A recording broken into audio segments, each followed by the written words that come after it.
দিনভর গোটা রাজ্যের বিভিন্ন জায়গা থেকে বিভিন্ন অপরাধের খবর উঠে আসে। কখনো কখনো তো এমন কিছু অপরাধের খবর উঠে আসে যা রীতিমতো চাঞ্চল্য সৃষ্টি করে, স্থান পায় সংবাদ শিরোনামে। বঙ্গ রাজনীতির ময়দানও এর ব্যতিক্রম নয়। বঙ্গ রাজনীতিতেও মাঝে মধ্যে এমন কিছু ঘটনা ঘটে যায় যা কার্যত চমকে দেওয়ার মতো। এবার তেমনই একটি ঘটনা আপনাদের বলবো।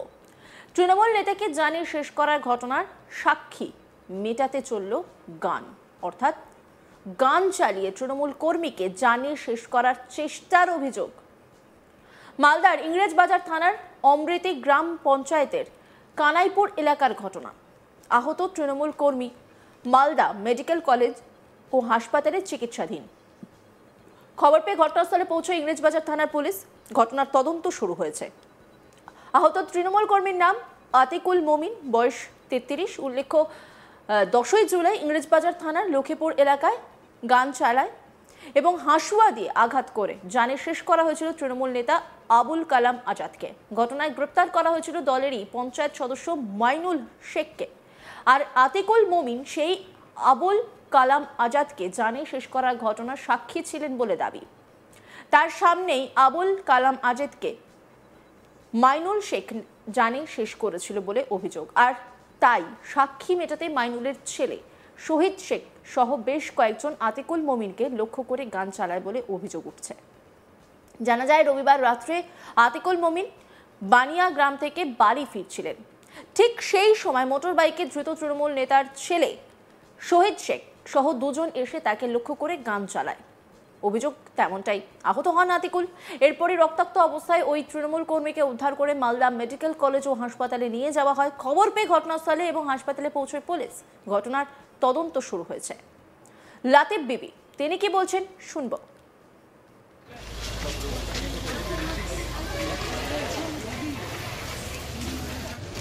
ও তো বাড়িতে ফোন করলাম আমি, তো বললো আসছি, রাস্তায় আছি, যেখানে কাজ হচ্ছে। আজ একটু পরে শুনলাম কি গুলি মেরে দিয়েছে। কে মারলো গুলিটা? ওটা জানার নাই কে মারলো। কোথায় হয়েছিল ঘটনা? ওই বানিয়াগ্রামের স্টেনের সামনে।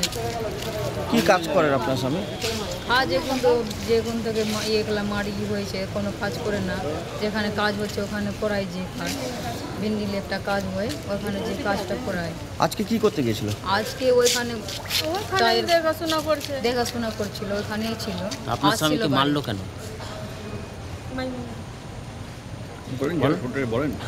আগে যে মার্ডার হয়েছিল না, ওর সঙ্গে ছিল। কার সাথে ছিল? কালামদার যে মার্ডার হলো না এর আগে, ওর সাথে ছিল। ওটার জন্য মেরেছে। ওটাতে কি ও সাক্ষী ছিল? হ্যাঁ, সাক্ষী আছে। ওই জন্য ওকে হাঁটাতে চাইছে কি না, সাক্ষী সব মিটা বসে মেন সাক্ষী হয়ে আছে। ওই জন্য বুঝলাম। আতিকুলকে কি টাকার লোভ দেখিয়েছিল ওই অভিযুক্তরা? হ্যাঁ। কত টাকা? টাকা দিতে চাইছে 25 লক্ষ থেকে 1 লক্ষ কি 1 করোড় দিব, সাক্ষী দিতে বারণ করে ওকে। তো আমরা বললাম না, আমাদের টাকার দরকার নাই। আমার বর তো মরে বাঁচলো, একবার তো মরার মতনই হয়ে গেছে, মরে বাঁচলো। আবার অনুমান করছেন কারা করতে পারে এটা? মাইলুনের ছেলে। এখন তো মাইলুন জেলে আছে, ওর ছেলে বাইরে আছে, ওই করছে। সাবুত মিটিয়ে দিব তো আমার বাবা বেঁচে যাবে। মাইনুল কি করে? কোন দল করে? কোন দল করে এখন? কোন দল করে ওরা জানা নাই। আপনারা কি করেন? আপনারা? আমরা টিএমসি।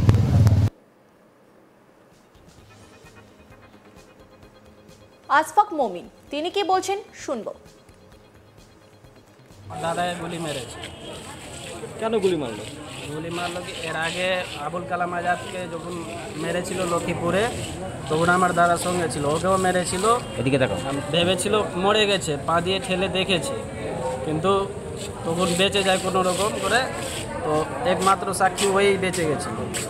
এবার অনেকবার আমাদেরকে টাকা পয়সা দেওয়ার চেষ্টা করেছে, যে টাকা নিয়ে সাক্ষীটা দিতে হবে না, টাকা নেয়নি, হুমকি দিয়েছে। আজকে গুলি করে। টাকাটা কারা দিতে চেয়েছিল? টাকা মাইনুলের লোক ছিল।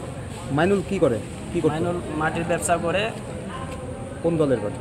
ও কংগ্রেস থেকে জিতেছিল, টিএমসিতে এখন। আজকে কারা গুলি করলো কি বললো আপনার দাদা? আজকে মাইনুলের ছেলে ছিল। কি নাম? সাহিদ। কি ছিল ওদের হাতে? বন্দুক নিয়ে গুলি করেছে। কোথায় করেছে গুলিটা? কোথায় গুলিটা করেছে বানিয়াগ্রামের একটু ভিতরে, কানাইপুরে করেছে। শুনে নেওয়া যাক এই ঘটনায় কি বলছেন জানি শেষ হওয়া আবুল কালাম আজাদের বাবা। এ হচ্ছে আমার ছেলে যে লক্ষ্মীপুরে মার্ডার হয়েছিল, ওই সেই মার্ডারের মেন সাক্ষী আর কি। এই সাক্ষীকে আজকে আবার সন্ধ্যা 7টা, পৌনে 7টা নাগাদ ওই বানিয়া গ্রামে, যেটা কানাইপুরে গুলি করবে। কারা করেছে এটা? সেটা আমি নাম বলতে পারলাম না, ওর মুখ থেকে শুনতে হবে, ওই বলবে। সেটা আমি নাম বলতে পারলাম না। যারা আপনার ছেলেকে খুন করেছিল তারাই কি? ঠিক বলতে পারলাম না, আমি বলতে পারলাম না, ওর মুখেই স্টেটমেন্ট নিতে হবে। আপনার ছেলের মেন সাক্ষী ছিল এই নেই এরাই? হ্যাঁ ওনার সামনে আপনার ছেলেকে মারা হয়েছিল? হ্যাঁ কি গুলি করা হয়েছে? হ্যাঁ, গুলি করা হয়েছে। কোথায় গুলি লেগেছে? গুলি তো ছবি হয়েছে, পেছন সাইডে গুলি লেগে আছে। এই ঘটনার তৃণমূলের কড়া সমালোচনায় নেমেছে বিজেপি। খগেন মুর্মু বিজেপি সাংসদ, তিনি কি বলছেন শুনবো। তৃণমূলের মধ্যেই আজকে গণ্ডগোল হচ্ছে।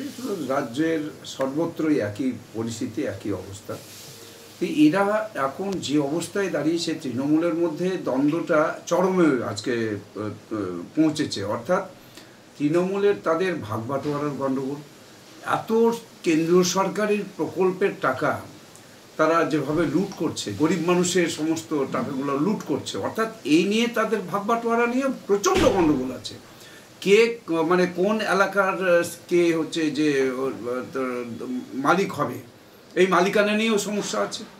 তৃণমূল কংগ্রেসের মধ্যে যেমন হচ্ছে খাদানের মালিকানা কে নেবে, কে হচ্ছে সে হচ্ছে যে ওই গরু পাচারের কে হচ্ছে যে মালিকানা নেবে, এরকম তো সমস্ত জায়গাতে আছে।